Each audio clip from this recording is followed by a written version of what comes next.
जय श्री राम, जय हनुमान, जय बागेश्वर धाम। भक्तों, स्वागत है आप सभी का मेरे सरकार यूट्यूब चैनल में। भक्तों, आज भी हम ऐसे समाज में जी रहे हैं जो आज भी पुरुष प्रधान है। आज भी जब किसी लड़की का जन्म होता है तो अधिकतर घरों में मायूसी छा जाती है। और भक्तों, यह तो कुछ भी नहीं बल्कि हम मनुष्यों की अज्ञानता है जो लड़की को तुच्छ समझते हैं। परंतु आपको यह जानकर हैरानी होगी कि लड़की का जन्म हर किसी के घर में नहीं होता, बल्कि उसी के घर में होता है जो लोग भाग्यशाली होते हैं और पुण्य कर्म अर्जित किए होते हैं। भक्तों, आज हम आपको यही बताने जा रहे हैं कि भगवान कैसे घरों को लड़की का जन्म देने के लिए चुनते हैं और वह कौन से पुण्य कर्म है जिसकी वजह से कोई भी इंसान बेटी का माँ बाप बनता है।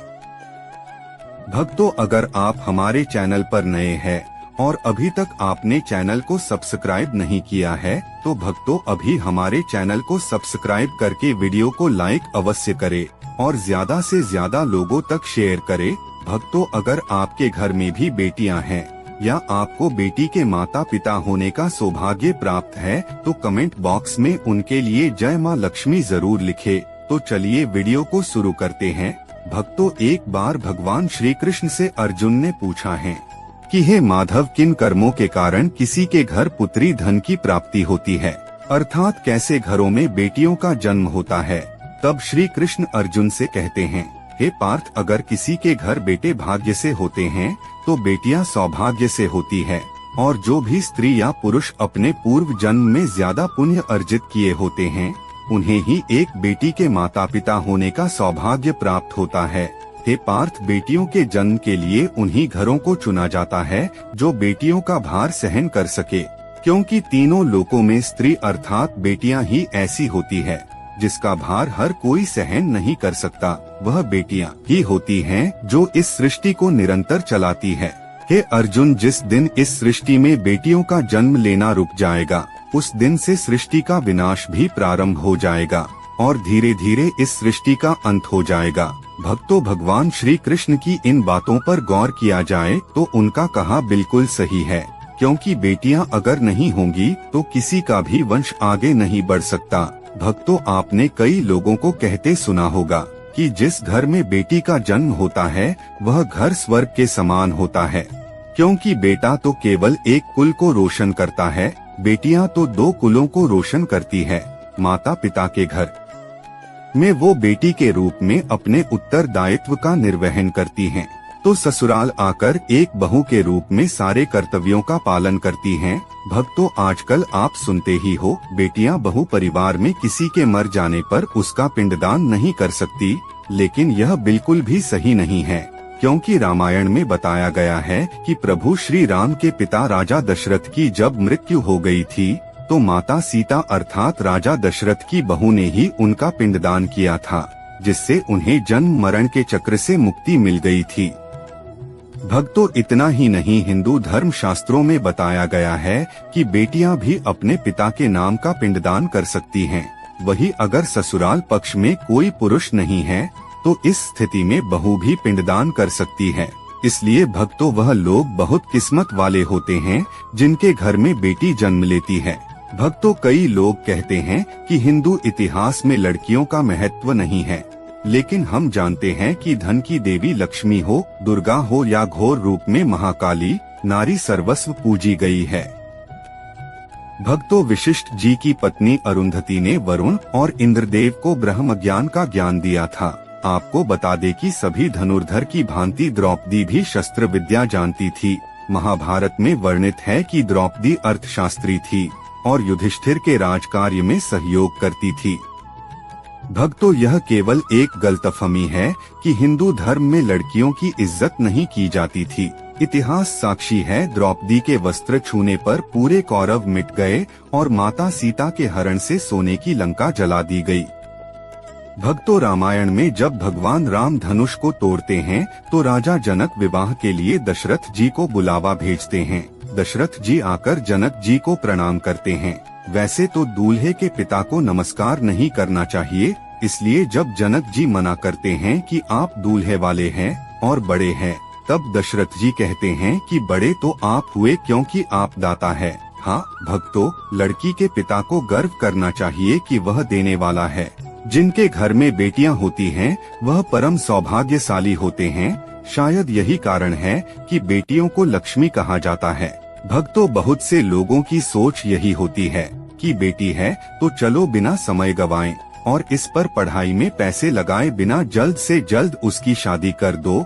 लेकिन भक्तों, यह सोच एक बेटी के भविष्य को बर्बाद कर देती है। जरा सोचिए, एक बच्ची के मन में कितने सपने होते हैं। उसे कुछ करना है, लेकिन यह सपने सिर्फ सपने ही रह जाते हैं। इसलिए अपनी बेटियों को सपने पूरे करने देना चाहिए। उन्हें जीवन में हर वह खुशी दे जो उन्हें मिलनी चाहिए। भक्तों, एक बेटे से ज्यादा एक बेटी हमेशा अपने माता पिता के लिए सोचती है। माता पिता को प्यार और अपनापन बेटे से ज्यादा एक बेटी ही दिखा सकती है। बेटी के जन्म को एक जश्न की तरह मनाना चाहिए। भक्तों, हर माता पिता को बेटी को हमेशा यह एहसास दिलाना चाहिए कि वो उनके लिए कितनी खास बेटी है। भक्तों, बेटी कभी भी बाप पर बोझ नहीं होती। वह सिर्फ अपनी और अपने परिवार की किस्मत बनाने के लिए जन्म लेती है। एक कथा के अनुसार दो मित्र लंबे समय के बाद एक दूसरे से मिले। एक मित्र ने दूसरे से उसका हाल पूछा तो जवाब में उसने कहा कि मेरे हाल तो एकदम बढ़िया है, और हो भी क्यों ना मेरे दो बेटे जो है। तभी वह अपने मित्र से पूछता है कि तेरे घर में कितने बच्चे हैं। मित्र खुशी के साथ बताता है कि मेरे घर में दो बेटियां हैं। उसका मित्र भगवान का शुक्रिया अदा करता हुआ कहता है कि मैं धन्य हूँ, मेरे घर बेटियां नहीं। यह सुनकर पिता की आंखों में आंसू आ गए। तभी उसकी बेटी पिता के मित्र से कहती है कि अंकल, भगवान हमेशा भाग्यवान को ही बेटी देते हैं, कभी गरीब को बेटी के रूप में माता लक्ष्मी नहीं देते। भगवान उसी को पुत्री का सुख देते हैं जिसके अंदर पालने की सामर्थ्यता होती है, जो गरीब होकर भी अपनी बेटी को पाल सकता है। भक्तों, कभी भी बेटियों को बोझ न समझे, उन पर गर्व करे।